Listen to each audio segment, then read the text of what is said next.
I hope you guys saw that incredible trailer. That was beautiful. Just the gameplay was great. But let's go ahead and bring on our next guest, Jordan Scott, so he can tell us more about his game. Yes, and I'll be on the 1s and 2s with the controller. Hello, Jordan. What's up? Oh, I can't hear you. Hold on. Oh, there you go. I see that Attack on Titan poster in the background. Wow, but you don't see the Hunter x Hunter poster. I see how it is. Only his like hand. I wasn't sure what that was. No, that's fair. How you guys doing? Doing well. The immediate aggression that came at the start of the I know. I clutched my pearls. Did y'all see that? Anime the respect it deserves. Okay. Yes. No, listen, it's I love anime. Have you ever heard of Escaflowne? No, so I'm the fake, actually. I'm sorry. But Jordan, it's so great to have you on. I'm so excited. Thank you. Your vibe is so nice. Everybody's vibe has been nice, by the way. I know you guys are watching. I liked everybody's vibe. But your vibe is so nice. I just have to throw that out there. I want you to come in for me.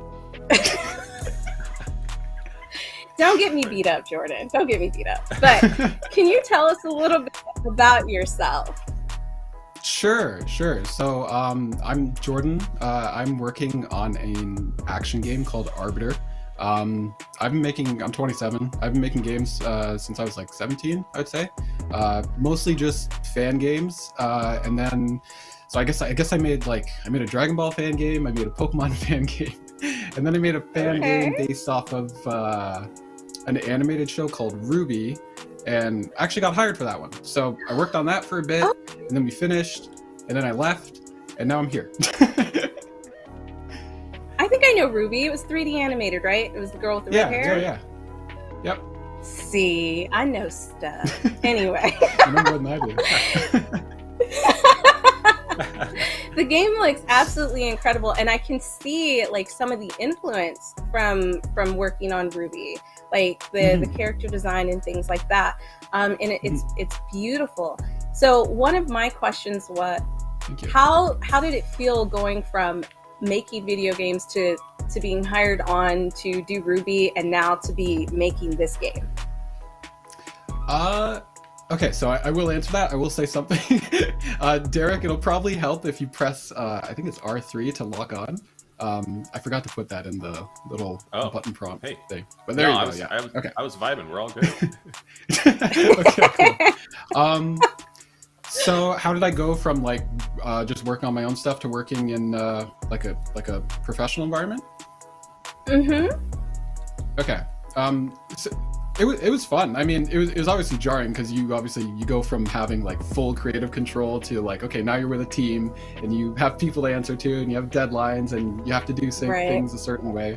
But it was good. It was effectively because I got hired like shortly after high school, so it was effectively my like school, because I was working with a lot of like professional people who knew a hell of a lot more than I did. So I kind of took that as an opportunity to learn as much as work. So yeah. It looks so good. Like, I can tell that they taught you, Thank you. a lot. Not that you're not talented on your own, because you absolutely are, but this looks really good. I keep giving myself disclaimers. I don't know. You made me nervous after I didn't know what that anime poster was. No, it's all good. This is incredible. Like, just the flow of the environment.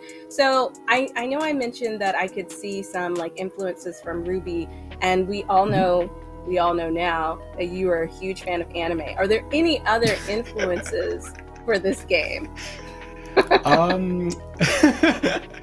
Okay, so as far as like games are concerned, I would say the two big ones are Kingdom Hearts and Devil May Cry. Because Kingdom Hearts is like my kind of like bread and butter. It's basically like my Bible for action games. It's what I grew up on, and it was like my first exposure to them. So just like the kind of like very accessible and kind of like intuitive combat of Kingdom Hearts was something that I always really enjoyed. Oh shit, did it break? Sorry. It's okay. We'll reload if I... Okay. As you can tell, I've given Derek a very early build.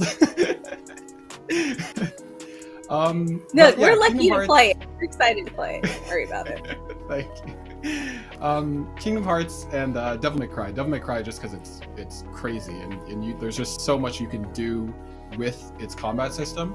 That was something I very much wanted, because Kingdom Hearts is fun, but it's also, you know, it has Disney characters. They're not going like as crazy hard as I would necessarily want them to.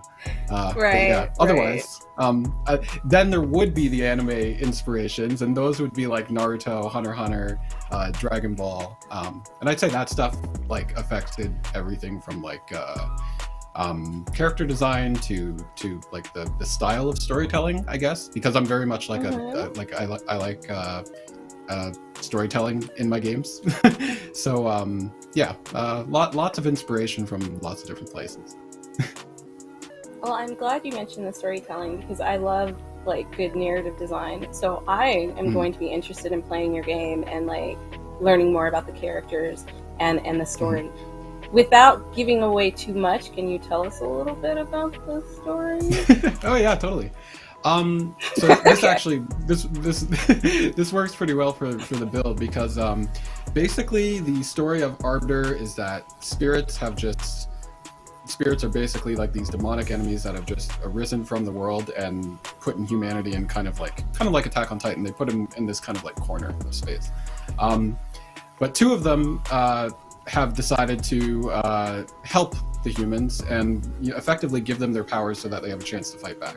So those two are actually the two that are following Derek around as he's playing.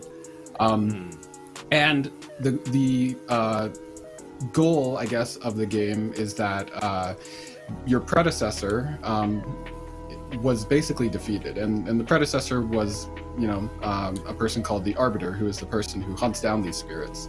And they were defeated, and so all the spirits they had sealed inside of themselves and defeated have been released back into the world, and now her successor, who's this character, is now hunting them down. And so what you're seeing actually is essentially every time you defeat one of the bosses in the game, you get the ability to kind of half transform into that boss. So if you see Derek switching characters, he's basically switching from the main character, who's named Ash. That's Ash, yeah. And he's using their souls to kind of basically change the entirety of the combat. So you can see he's very focused on swordplay in his default state.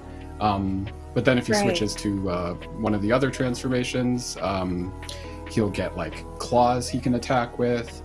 The other one, as you saw recently, is look at that shadow focus. And yeah, so the main pull of the game is basically they are traveling around the world to hunt down these spirits and kind of steal their powers. Yeah, that sounds dope. I'm excited for this. So I know we don't have any environment. Oh, yeah. I don't know what's wrong with me. We have nothing. I know. Every time you start laughing, it makes me laugh. Okay? No, I laugh when I'm nervous, so that's just how I process. Oh, that's so cute. Okay, but so one of the things I noticed is there's not any environment right now, right? I know there's going to be environment later. Does this take place in the past, the future, or is it can you tell us a little bit about the world itself? Yeah. So I would say it's basically Western Naruto. It's there's not really any technology whatsoever. Characters are very community focused and very just not very technologically dependent. So kind of Middle Ages sort of deal. But it has as you can see with kind of the character's design, it has Eastern influences as well. So lots of flowy coats and sashes and hair, but they're still going to be fighting with broadswords and armor and stuff like that as well. So, yeah. Gotta love a good broadsword. Absolutely. For sure. So one I'm gonna throw it to Derek.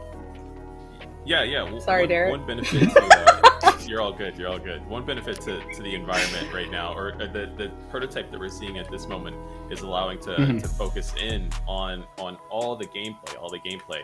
I have my controller here, and everything feels tight and frenetic, and the action is so cool to jump into. What kind of work went into some of the visual effects, some of the timing, anything that you could share there? I mean, a lot of work goes into it, I guess. Like my, I guess, background is in animation. So like animation is like kind of the thing, I would say the thing that I like focusing on. So for me, it's just like, the money I received from the Black Developer Fund was directly to create the different transformations that you're playing as right now. And what that entails is essentially like 2 months of just animating this character until he has about like 200 animations or so per transformation. And so from an animation perspective, that's kind of like what the workload looks like. And then for effects and stuff, I totally forgot to mention, but the game has like a pretty central mechanic in its light and dark form. So you actually have the ability to transform between your light and dark powers. And in Derek's case, as he switches between them, he'll gain access to different abilities, right? So for the effects, I'm actually able to kind of reuse a lot of stuff. Like pretty consistently between the enemies and the character, because they're all kind of pulling from the same power source, as it were. And so from that perspective, it's not that bad. I would say the biggest thing, the biggest amount of work would be animation, and then obviously environments, because I haven't gotten to them yet. I mean, but you'll get there. No worries. Yeah, for sure. And after people see you on this, you probably like, are you working on this by yourself, or do you have like a small team? I'm pretty much working on it by myself. I will be hiring like an audio engineer, and I do work with concept artists for the characters and enemies. But otherwise, pretty much all me. Yo, that's incredible. I know that came out really slow. You just discovered what? Sorry. I just discovered that you can rapid fire switch between dark and light modes, which adds just a new layer of gameplay. Gameplay tactician. Yeah, like I'm a huge proponent of basically having all your tools available to you at all times. So for me, like being able to just switch characters, obviously you can't do it right now, but eventually I want to be able to like switch like transformations like mid combo very easily. But being able to just switch characters, switch between light and dark, switch between abilities, switch between ground and air, all of that, just to give a very strong sense of control when you're playing. That stuff's very important to me. Man, the animation and the effects are so beautiful. Like, I'm captivated, even without an environment. You know what I mean? No, I'm serious. It looks really, really good. It makes me very excited for what's to come. Yeah. No. You could have like blobs in the background and be like, oh my god, it's so nice. That's really great. Yeah, we do just have a little bit of time left, but I wanted to give you an opportunity to share with those who are also looking forward to this game. Where can they stay tapped in with it? Where can they find out more? So there's arbitergame.ca, which will give you a link to everything. My Twitter handle is @Jordy_J_S. And pretty much, Twitter and Discord are like my places. So I will be giving tons of updates in there pretty regularly. So if you're interested, come check it out. I'm gonna come. Absolutely. Are you going? We're all going. We're gonna be there. Thanks.